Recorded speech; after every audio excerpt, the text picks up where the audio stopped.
พี่น้องเลยพ่อกระเบ้าเขาพวกนาคาขมุนไปเลยเราแผ่ของราคานางมันกินยอดคาพื้นขึ้นพี่น้องเลยดอกขาไปหนึ่งพี่น้องเบิ่งรวดลำคาตั้งคุณจะเอาขึ้นมันเลยหมดเลยว่าขอเข่าไปข้างล่างเห็นว่าเมื่อคืนเราขอขั้นแห้งหอยเจ้าเก่าไปเมื่อคืนเราก็นอนประรับเลยแล้วเบิ่งดูข้างล่างนึงมันอย่างว่าเบิ่งดูมันเป็นปานจริงดูอ๋อลูกไปซื้อยาแก้แผลแก้คันแมนบอกพื้นแดงเต็มเลยบอกเต็มขางทั้งนี้แบบคือกำลังขึ้นอย่ามาว่าโซกปรกน้ำว่าเด้อโมเมนเป็นแพ้เป็นเคยแพ้ฮอตเพิ่มบัดนี้เป็นว่าแพ้นี่บัดนี้เมื่อคืนเนี่ยมันขึ้นเป็นหมาคือยุ่งกัดเนี่ยพี่น้องเลยพี่น้องบ้านเขาอื่นเอามุนมันตรงไหนเป็นตุ้มมุนมันหรือว่าผื่นแพ้คันแห้งอะไรตาผิวหนังนะลืมไปแวะซื้อยาเนาะออกไปทีหนึ่งขับมาผับคันกังเว้นมือสั่นยังไว้อยู่ได้เร็วมาแรงที่ชุบแป้งทอดทวารสันอาบน้ำไปที่ท่าแป้งนี่พักเขาจะเก็บมาอยู่ริมโค้งไปเองไปห้องอยู่นะอันเจ้าเบ้าเพราะว่าเจ้าเบ้ามันเจ้ากินข้าวเพราะว่าเจ้ากินเราเก็บพักเพราะว่าเอาก็ได้ขึ้นมาที่เนาะเอาไปมันเป็น10 นาทีแล้วก็เสียมาลวกมาหนึ่งนะเพิ่งในอุตสาห์เก็บอ่อนๆเน็ตมาดิบางแน่พักนะเสียมาได้ทำท่าอย่างคนไปหาอยู่หากินอันนี้อันนี้ม้ามันเหี่ยวใส่ว่าสันเหี่ยวกันล่างได้มันจะเป็นยังเหี่ยวมาบ่ได้เกิดมาบ่ได้แม่นว่าผู้ลากมากดีปานนั้นสิบ่เก็บผักถางทางกินโอ้ยลุงน่ะแล้วก็เก็บกินก้อนหนาเท่าไหร่ว่ารับไปแล้วก็เก็บห้อยคนเก็บกับบ่อึดนี่นี่อันนี้ค่ะพักมาเหี่ยวใส่บ่ฮู้ดอกไปเหี่ยวบ่ฮู้พี่น้องจุดลูกเหม็นดิเหม็นเหี่ยวมา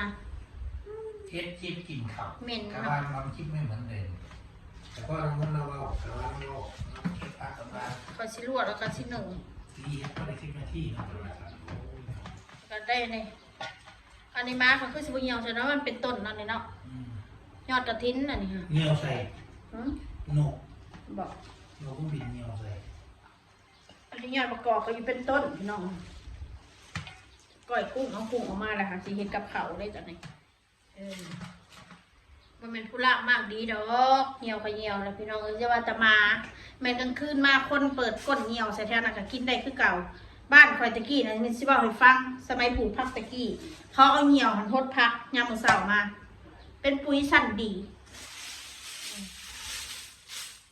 เขาผสมกับน้ำแล้วเหี่ยวหันทดผักเคี้ยวว่าสั่น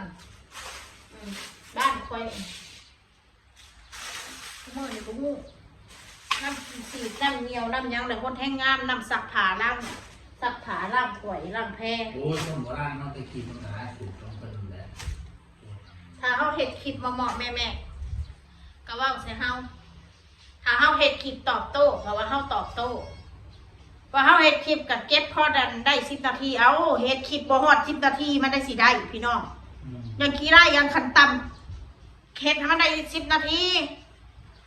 เห็ดมาได้ฮอด10 นาทีสิเห็ดเอาฮาสแตกยังเห็ดคลิปมันสิได้อีหยังก็สร้างว่าแท้ความหมายมันจะได้อย่างก็คือว่าคนเบิ่งมันกับเบิ่งเพื่อนเขาบริเห็นคลิปสั่งมันบ่แม่นคลิปเปรี้ยวมันบ่แม่นคลิปใน Facebook คลิป YouTube จังกี่ไร่ต้อง10 นาทีขึ้นไปบางคนมันเคยเห็น6-7 นาทีมันก็เฮ็ดแล้วใจค่ะอยากเฮ็ดเป็นทั้ง20-30พุ่นล่ะพี่น้องมันหักบ่มีสมองบ่มีคอนเทนต์จะสิเฮ็ดหยังเมื่อยบอกง่ายๆว่าตรงๆซะเมื่อยเฮ็ด10 นาทีก็โอเครู้เรื่องว่าเฮามาย่างเบิ่งโค้งมาออกกำลังกายเห็นพักก็เลยเก็บว่าซั่นซะได้บ่ได้มันบ่เกี่ยวคนเฮาเฮ็ดคลิปนะเพราะแต่ใจมันเฮ็ดคู่มือเฮ็ดคู่มือก็ได้คู่มือยอดวิวอะไรได้หน่อยได้ไรก็สร้างมันใจได้เฮ็ดแล้วมีเวียกก็เฮ็ดบ่เฮ็ดสิมานอนอยู่ซื่อๆได้บ่แต่ละมื้อต้องใส่เงินออกไปเติมน้ำมันเลยได้หน่อยได้ไรก็สั่งมันไอคนที่ถ่าเบิ่งชีวิตคนอื่นนะมึงนะปีหน้าหันนอนแข็งคือดื้ออยู่ในบ่อนนะมึงนะจอดมึงจะเข้าลายเครียดแห้งเสร็จเลือกในสมองตี เจ้าคือสิมีความสุขไรเนาะแม่นอยู่มีความสุขอยู่มีความสุขคาได้ด่าสุนะถ้าบ่ได้ด่าแล้วกูเครียดตัวถ้ากูได้ด่ากูได้เว้ากูได้ระบายแล้วกูกับโรคจิตชนิดหนึ่งนะกูนี่คนหนึ่งแหละถ้ากูได้พูดได้ระบายทั้งที่FCกูก็ไม่รู้ว่าเป็นใครมาพูดใส่กูได้พูดคืนกูได้ตอบคืนกูมีแห้งอยู่นะถ้ากูไม่ได้เว้าเดี๋ยวกูสิมาเก็บกดแล้วสิมาปั้นหนาว่า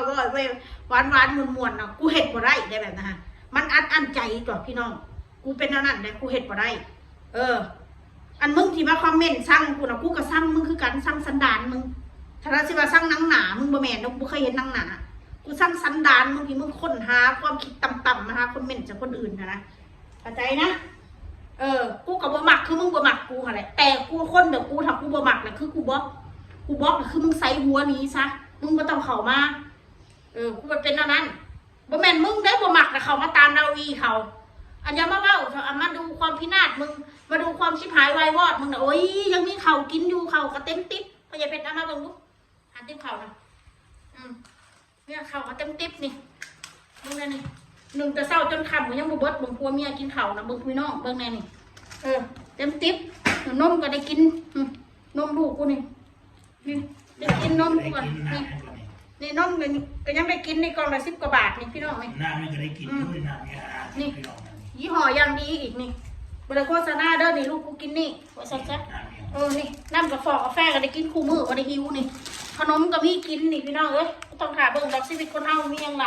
กูนะมาเงาะ2-3 โลซื้อมาไว้แดกนี่นะแต่ยังบ่กินนี่กิน2-3 หน่วยพ่อนี่คุณมักฝักกันหน่วยบักใหญ่สิเบิ่งยังอีบ่ในตู้เย็นกูได้หมูก็มีเนื้อก็มีไก่ก็มีกุ้งก็มีผักก็มีมักพริกก็มีปลาแดกแป้งนัวก็มีคนเฮาสิเอายังล่ะกับชีวิตกูถามซิแน่ถ้าซุปบ่หามาแล้วกินเพื่ออันนี้ค่ะนะถึงสิบ่มีเงินมากมายในกระเป๋าก็สร้างเฮามีเข่ามาอยู่เฮาบ่ได้ไปเดือดร้อนฟืนไฟเฮาก็ได้ใส่นอนเฮาก็นอนห้องแอร์รถเฮาก็มีขี่อีกสิเอาซำใดอีกมนุษย์คนเฮานั่นบ่ได้นอนทางนู้นหรอวะบ่ได้นอนกลางทรายยังกินกลางทรายหรอวะเขาเอิ้นอะไรกูก็ว่าบ่เป็นนอนกลางดินกินกลางถ้าแบบนั้นน่ะสู้จังมาทรงน้ำหนากูจังมาเหยียบให้มันจมดินไปเลยชีวิตกูน่ะยังอยู่ดีเป็นสุขอยู่ถึงกูสิมีหนี้หลายผัวกูได้มากก็ใส่หนีอยู่แต่ละหมองแต่ละแก่ก็ใส่ดูผ่อนมึงหันใจมึงมีตอนนึงหันหรือมาก็ซื้อกับเขากับน้ำชูลูกชูผู้เมียกินก็ไปนำความเดือดร้อนถ้าบ่มีก็ยืมคนอื่นขี่ดอกก็เอากระชายมันก็แน่มันแต่ว่ามนุษย์แต่บ่มีเขาต้องยืมควันเนี่ยไว้ของรู้สึกว่าไหนเพื่อนกำลังบ้าใหญ่3 ห้องนอน2 ห้องน้ำอยู่นี่กันเลยเครื่องซักผ้านี่เขาช่องถังหมดใช่ทั้งเดียวอีกใช่ของเจ้าของบ้านก็มีเขาพอใส่นะตู้เย็นก็มีไส้บ้านเศร้าอำนวยความสะดวกพัดลมก็มีพัดลมก็3 หน่วยอยู่ในเฮือนนี่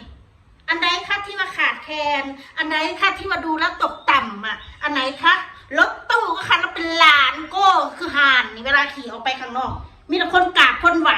ขี่ไปโอ้ยเสียเติมมันทุนแล้วเขาเลยมาด่าเราคือซูบักเปอี6หันเอาอะไรเงี้ยเขาเองขับรถตู้เขาก็มีเงินแล้วคนนั้น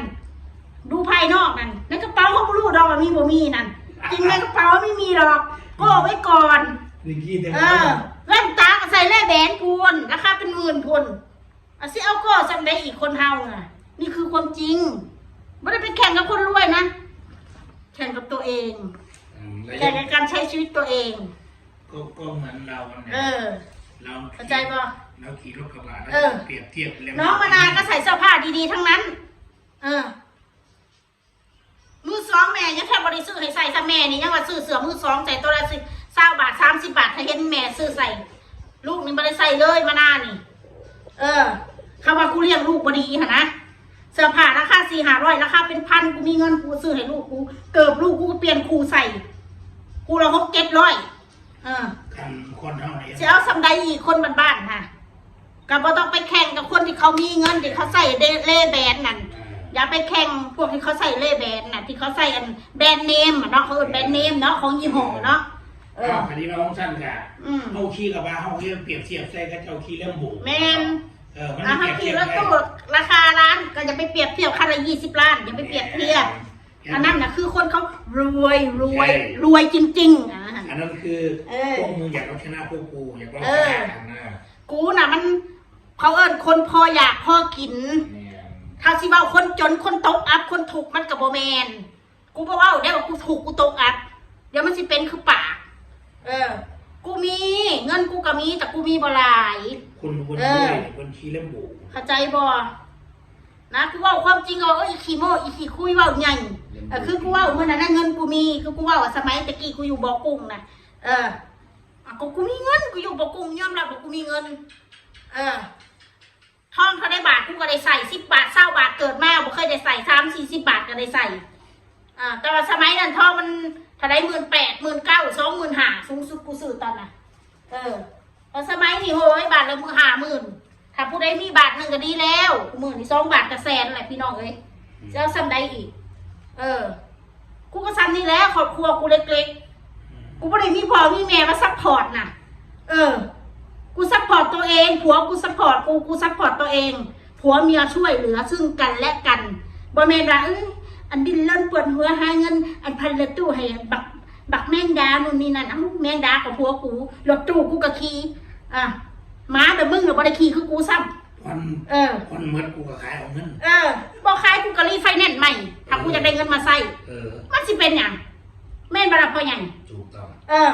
กูอยากได้กูช็อตนะกูอยากรีไฟแนนซ์กูไปรีไฟแนนซ์300,000 200,000กูก็ได้ใส่เราเงิน100,000คำว่าอยากขายมันสู้ในคิดได้เนาะมาดูถูกคนอื่น